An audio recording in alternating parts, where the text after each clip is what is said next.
പിതാവിൻ്റെയും പുത്രൻ്റെയും പരിശുദ്ധാത്മാവിൻ്റെയും നാമത്തിൽ ആമേൻ. എൻ്റെ പ്രിയപ്പെട്ടവരെ, ഇന്ന് ജൂലൈ 18 ശനിയാഴ്ച. അമ്മേ പരിശുദ്ധ അമ്മേ, അമ്മേ പരിശുദ്ധമേ, ദൈവമാതാവേ, കൃപാസനത്തിലൂടെ ഞങ്ങൾക്കും ഞങ്ങളുടെ ദേശത്തിനും അമ്മ മധ്യസ്ഥം തേടി തന്ന എല്ലാ അനുഗ്രഹങ്ങൾക്കും കൃപകൾക്കും ഞങ്ങളിപ്പോൾ ഹൃദയം നിറഞ്ഞ നന്ദി പറയുന്നു. അമ്മേ പരിശുദ്ധമേ, ദൈവമാതാവേ, 2004 ഡിസംബർ 7 ഉച്ചകഴിഞ്ഞ് 2:30 കൃപാസനത്തിൽ സംഭവിച്ച അമ്മയുടെ പ്രത്യക്ഷപ്പെടലിനെ കുറിച്ച് തിരുസഭയ്ക്ക് സമർപ്പിച്ചിരിക്കുന്ന പഠനരേഖകളുടെ മേൽ സഭാത്മകമായ പഠനം ആരംഭിക്കുവാൻ ഞങ്ങൾ പ്രാർത്ഥിക്കുന്നു. അമ്മേ പരിശുദ്ധമേ, ഭൂസ്വർലോകങ്ങളുടെ രാജ്ഞിയായ അങ്ങേയ്ക്ക് ഭൗമസംരക്ഷണത്തിനായി പ്രപഞ്ചപ്രകൃതിയെ തന്നെ തിരുസഭ പ്രതിഷ്ഠിക്കുവാൻ ഈ പ്രത്യക്ഷീകരണം വഴി ഇടയാക്കണമേ. പരിശുദ്ധമേ, ജപമാല മാതാവേ, സകല കൃപാസനം പ്രാർത്ഥനയോടും ചേർത്ത് ഞങ്ങളിപ്പോൾ പ്രാർത്ഥിക്കുന്ന ഈ കുടുംബത്തിന്റെ പ്രത്യേക നിയോഗം പറ മക്കളെ.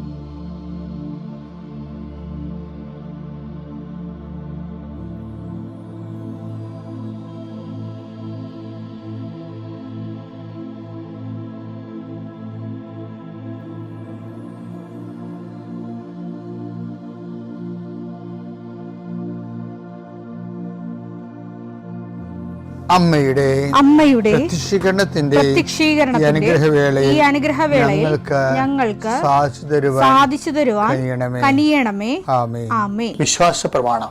സർവശക്തനായ പിതാവും ആകാശത്തിന്റെയും ഭൂമിയുടെയും സൃഷ്ടാവുമായ ദൈവത്തിൽ ഞാൻ വിശ്വസിക്കുന്നു. അവിടുത്തെ ഏകപുത്രനും ഞങ്ങളുടെ കർത്താവുമായ ഈശോമിശിഹായിലും ഞാൻ വിശ്വസിക്കുന്നു. ഈ പുത്രൻ പരിശുദ്ധാത്മാവിനാൽ ഗർഭസ്ഥനായി കന്യകാമറിയത്തിൽ നിന്ന് പിറന്ന് പൊന്തിയോസ് പീലാത്തോസിന്റെ കാലത്ത് പീഡകൾ സഹിച്ച് കുരിശിൽ തറയ്ക്കപ്പെട്ട് മരിച്ച് അടക്കപ്പെട്ട് പാതാളങ്ങളിൽ ഇറങ്ങി മരിച്ചവരുടെ ഇടയിൽ നിന്ന് 3-ാം നാൾ ഉയർത്ത് സ്വർഗത്തിലേക്ക് എഴുന്നള്ളി സർവശക്തിയുള്ള പിതാവായ ദൈവത്തിന്റെ വലതുഭാഗത്തിരിക്കുന്നു. അവിടെ നിന്ന് ജീവിക്കുന്നവരെയും മരിച്ചവരെയും വിധിക്കുവാൻ വരുമെന്നും ഞാൻ വിശ്വസിക്കുന്നു. പരിശുദ്ധാത്മാവിലും ഞാൻ വിശ്വസിക്കുന്നു. വിശുദ്ധ കത്തോലിക്കാ സഭയിലും പുണ്യവാന്മാരുടെ ഐക്യത്തിലും പാപങ്ങളുടെ മോചനത്തിലും ശരീരത്തിന്റെ ഉയർപ്പിലും നിത്യമായ ജീവിതത്തിലും ഞാൻ വിശ്വസിക്കുന്നു. ആമേൻ. സുഖസ്ഥനായ ഞങ്ങളുടെ പിതാവേ, അങ്ങയുടെ നാമം പൂജിതമാകണമേ. അങ്ങയുടെ രാജ്യം വരണമേ. അങ്ങയുടെ തിരുമനസ് സ്വർഗത്തിലെ പോലെ ഭൂമിയിലും ആകണമേ. അന്നു വേണ്ടുന്ന ആഹാരം ഇന്ന് ഞങ്ങൾക്ക് തരണമേ.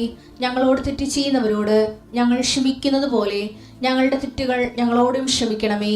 ഞങ്ങളെ പ്രലോഭനത്തിൽ ഉൾപ്പെടുത്തരുതേ, തിന്മയിൽ ഞങ്ങൾ രക്ഷിക്കണമേ. ആമേൻ. നന്മ നിറഞ്ഞ മറിയമേ, സ്വസ്തി. കർത്താവ് അങ്ങയുടെ കൂടെ സ്ത്രീകളിൽ അങ്ങ് അനുഗ്രഹിക്കപ്പെട്ടവളാകുന്നു. അങ്ങയുടെ ഉദരത്തിൻ ഫലമായി ഈശോ അനുഗ്രഹിക്കപ്പെട്ടവനാകുന്നു. പരിശുദ്ധ മറിയമേ, തമ്പുരാന്റെ അമ്മേ, പാപികളായ ഞങ്ങൾക്ക് വേണ്ടി ഇപ്പോഴും ഞങ്ങളുടെ മരണസമയത്തും തമ്പുരാനോട് അപേക്ഷിക്കണമേ. ആമേൻ. കർത്താവേ, നിന്റെ ഉന്നതമായ നാമത്തിന് സ്തോത്രം ചെയ്യുന്നു. കർത്താവേ, നിന്റെ വിശുദ്ധ പൗരോഹിത്യത്തെ മഹത്വപ്പെടുത്തണമേ. കർത്താവെ, സഭയിലുള്ള സാന്നിധ്യം പ്രകടമാക്കണമേ. 40 വർഷം ഞാൻ അർപ്പിച്ച കൃപാനയുടെ യോഗ്യതയാണ്. കൃപാസന അൾത്താറെ ജീവനോടെ പ്രത്യക്ഷപ്പെട്ട പരിശുദ്ധ അമ്മയുടെ മാധ്യസ്ഥത്തിലെ ഞാൻ മക്കളെ ആശീർവദിക്കുന്നു. ഈശോയെ, ഇന്ന് കൃപാസന അൾത്താറെ നടക്കുന്ന 10,000-കണക്കിന് മനുഷ്യരുടെ പ്രാർത്ഥനയോട് കൂടെ ദൈവവേദലെ ഞാൻ നിന്നെ ഈശോനാമത്തിൽ ആശീർവദിക്കുന്നു. മാതാവിൻ്റെ പ്രത്യക്ഷീകരണത്തിൽ ഇന്ന് വരെ നടന്നിട്ടുള്ള എല്ലാ അനുഭവ സാക്ഷികളുടെയും സാക്ഷ്യങ്ങൾ നിനക്കും ഈ നിമിഷം നിൻ്റെ ഏറ്റവും വലിയ സങ്കടകരമായ അവസ്ഥകളെ അതിജീവിക്കാൻ ദൈവം നിന്നെ സഹായിക്കട്ടെ എന്ന് പ്രാർത്ഥിക്കുന്നു. നീ ഭയപ്പെടുന്ന വ്യക്തികൾ, നീ സങ്കടപ്പെടുന്ന കാര്യങ്ങൾ, നീ എന്ത് ചെയ്യും, എങ്ങനെ അതിജീവിക്കും എന്ന് വേദനിക്കുന്ന വിഷയങ്ങൾ, അതിൻ്റെ മേലെല്ലാം കർത്താവിൻ്റെ ആത്മാവ് പ്രവർത്തിക്കട്ടെ.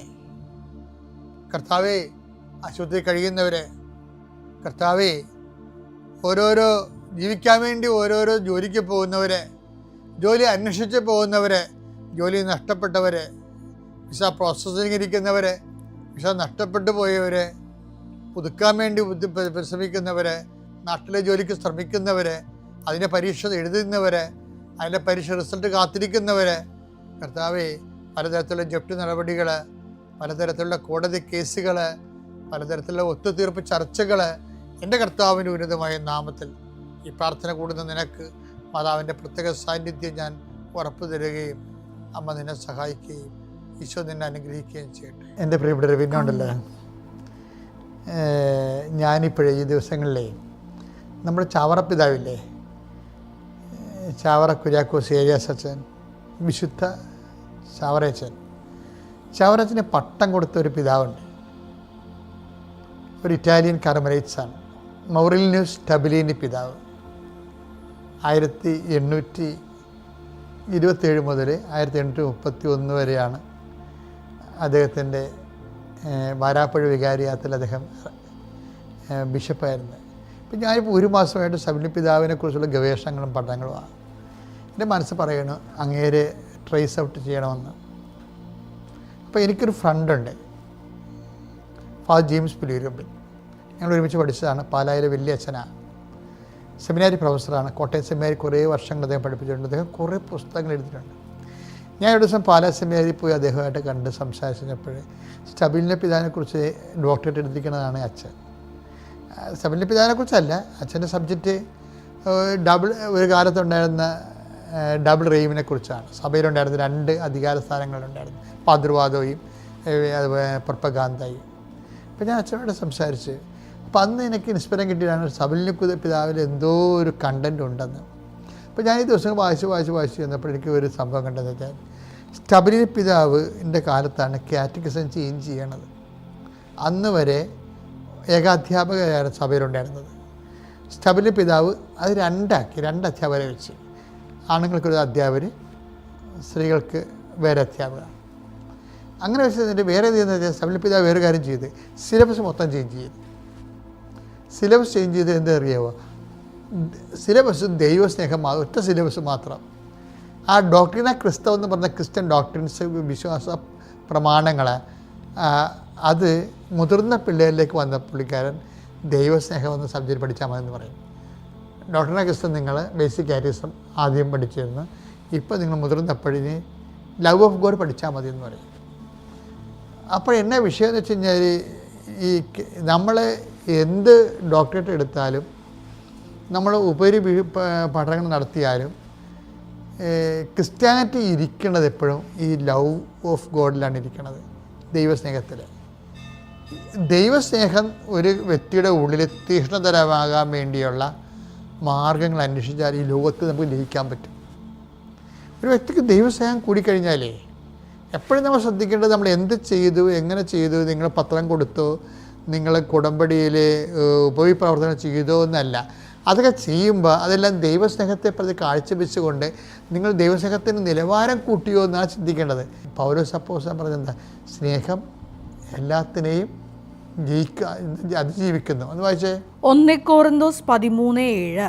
1 കൊറിന്തോസ് 13:7. സ്നേഹം സകലതും സഹിക്കുന്നു, സ്നേഹം സകലതും സഹിക്കുന്നു, സകലതും വിശ്വസിക്കുന്നു, സകലതും പ്രത്യാശിക്കുന്നു, സകലത്തെയും അതിജീവിക്കുന്നു. സ്നേഹം സകലത്തെയും അതിജീവിക്കുന്നു. നമുക്ക് ഇപ്പോൾ നമുക്കറിയാമല്ലോ, ഡാർവിൻ്റെ തിയറി എന്താണ്? സർവൈവൽ ഓഫ് ദി ഫിറ്റസ്റ്റ് എന്നാണ്. സർവൈവൽ ഓഫ് ദി ഫിറ്റസ്റ്റ്, അതായത് സർവൈവൽ എന്ന് പറഞ്ഞാൽ അതിജീവനം. ആരാണ്? അതായത് ശക്തൻ്റെ അതിജീവനമാണ്. അപ്പോൾ ഈ ശക്തനെന്നാ പറഞ്ഞാൽ ആരാണ്? ശരിക്കും പറഞ്ഞാൽ അതിജീവിക്കാൻ വേണ്ടി നമ്മൾ സഹായിക്കുന്ന ശക്തിയാണ്. ആ ശക്തി ഏതാണ്? ബൈബിൾ ഉദ്ദേശിക്കുന്നത് ദൈവസ്നേഹമാണ്. അതറിയണമെങ്കിൽ ഇപ്പം നമ്മുടെ യാക്കോബില്ലേ, അതായത് യാക്കോബ് ആ ലേയായെ ഭയങ്കര ഇഷ്ടമായിരുന്നു. യാക്കോബിനല്ലേ, യാക്കോബിന് ലേയായെ ഭയങ്കര ഇഷ്ടമായിരുന്നല്ലേ. ലയ അല്ല, റാഹേലിനെ. ലയാലിന് അയാൾ പറഞ്ഞ പൂച്ചക്കഞ്ഞിനെയാണ് അത് അഭിഷേകമില്ലാതെ കൊണ്ട് പൂച്ചക്കണ്ണി എന്നൊക്കെ പറയണതേ. റാഹേലിലേക്ക് അഭിഷേകം അല്ല, ലയായിൽ അദ്ദേഹത്തിന് അഭിഷേകമില്ല. ചിലപ്പോൾ ആ പൂച്ചക്കണ്ണുകാർ വേറെ ആൾക്കാർ കണ്ടു കഴിഞ്ഞാൽ ഇഷ്ടപ്പെടും, അവർക്ക് അഭിഷേകമുണ്ട്. അതാണ് ചിലർക്ക് ഇഷ്ടപ്പെടും, ചിലർക്ക് ഇഷ്ടപ്പെടാത്തവർ വേറെ ചില ആൾക്കാർ ഇഷ്ടപ്പെടുന്നത് എന്തുകൊണ്ടാണ്? ദൈവം ഓരോരുത്തർക്ക് നിശ്ചയിച്ചേക്കണമുണ്ടല്ലേ.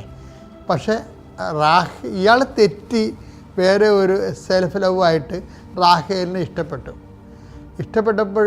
കുറേ ലാബാൻ പറഞ്ഞു, ഞങ്ങളുടെ നാട്ടിൽ ഇങ്ങനെ ചേർത്ത് നിർത്തി അനിയത്തേക്ക് എടുക്കുന്ന പരിപാടിയൊന്നുമില്ല, നീ വേറെ ജോലി ചെയ്യും, അപ്പം നിനക്ക് വേണമെങ്കിൽ റാഹേലിനെ കല്യാണം കഴിപ്പിച്ച് തരാം. പക്ഷേ എന്നിട്ട് ഇപ്പം പിന്നെ കഷ്ടപ്പെട്ട് എല്ലൊടിഞ്ഞ് ജോലി ചെയ്യാൻ തുടങ്ങി. രാത്രി പോലെ ഉറക്കം നിന്ന് ഓവർടേക്കായിട്ട് ജോലി ചെയ്യാൻ. അവസാനം എന്താ പറയുന്നറിയാം? എന്താ പറഞ്ഞതൊക്കെ? 29:20 ഉൽപ്പത്തി 29:20 എടുത്തേ. അങ്ങനെ റാഹേലിന് വേണ്ടി യാക്കോബ് 7 കൊല്ലം പണിയെടുത്തു. 7 കൊല്ലം എല്ല് പണിയെടുത്തു. അവളോടുള്ള സ്നേഹം മൂലം കാരണം ആ വർഷങ്ങൾ ഏതാനും നാളുകളായേ അവന് തോന്നിയുള്ളൂ. അവന് സ്നേഹം കൂടിയപ്പ അത് ലവ് ലെവൽ വർദ്ധിക്കണം. ശബരില പിതാവ് പറഞ്ഞ കറക്റ്റാണ്. ശരിക്കും പറഞ്ഞാൽ ലോകത്തെ കീഴടക്കാനും പൗലോസ് പറഞ്ഞ പോലെ എല്ലാത്തിനും അതിജീവിക്കാനും നമ്മൾ ചെയ്യുന്ന ഉടമ്പടിയിലൂടെ ചെയ്യുന്ന പ്രേക്ഷിത പ്രവർത്തനങ്ങൾ, ഉടമ്പടിയിലൂടെ ചെയ്യുന്ന ഉപവിപ്രവർത്തനങ്ങൾ ദൈവസ്നേഹത്തിന് അടിസ്ഥാനപ്പെടുത്തി ചെയ്തിട്ട് വരുമ്പോൾ, ദൈവസ്നേഹം നമ്മൾ വർദ്ധിച്ചു വരുമ്പോൾ നമുക്കിതിനെല്ലാത്തിനും ജീവിതത്തെ അതിജീവിക്കാൻ കഴിയും. അതാണ് ഈ സർവ്വലോക ഫിറ്റ്നസ് എന്ന് പറയുന്നത്. പിതാവിൻ്റെയും പുത്രൻ്റെയും പരിശുദ്ധാത്മാവിൻ്റെയും